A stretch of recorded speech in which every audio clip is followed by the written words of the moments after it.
This is how to reinstall, upgrade, or reseat your graphics card. First, turn your computer off when it's already on. Turn the power supply off. Now plug the system. Or plug any cords to the GPU.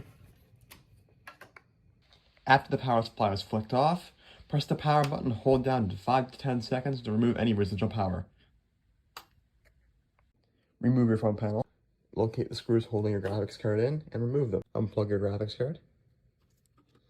And then on some motherboards, I have a PCIe release button right in here. Press that down with a spudger tool or your finger. Or in my case, I have to press this down. Then once that's done, pull your GPU out. To install, align it with the PCIe Express port and then push in.